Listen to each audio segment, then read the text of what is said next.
Shalom, I'm Revivi, and here we are again behind the mayor's desk. It's been another week, challenging week. Last week, just before Shabbat, we entered the ceasefire, and thank God the ceasefire has kept quiet up until now.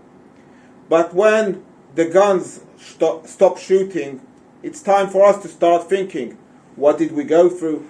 How do we carry on?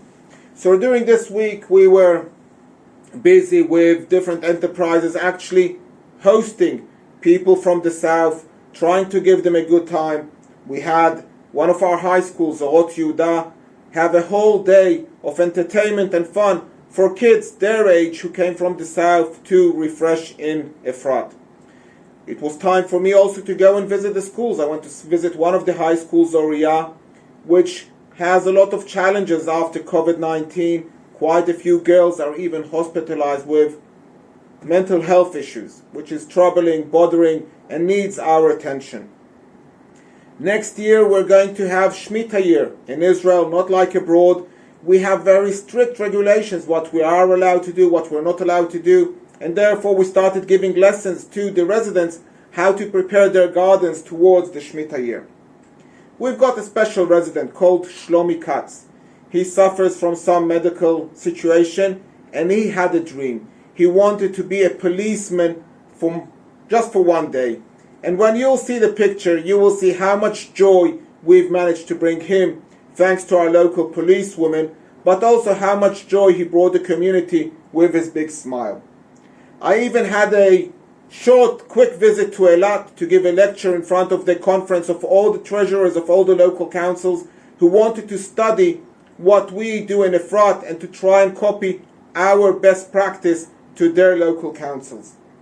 And we end up the week with good news that one of our major projects, a big water park, which is going to explain how King Horus brought the water from this region all the way to Temple Mountain, got a big boost from the government.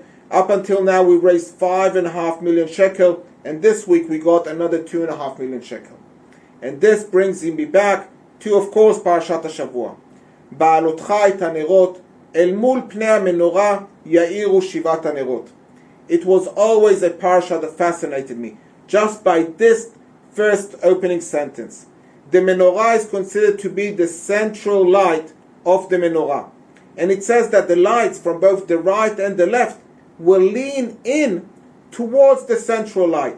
Now, this is beyond nature rules, because you can't have the wind blowing in two directions and the central candle standing straight. Either all the candles will blow to the left or all the candles blow to the right.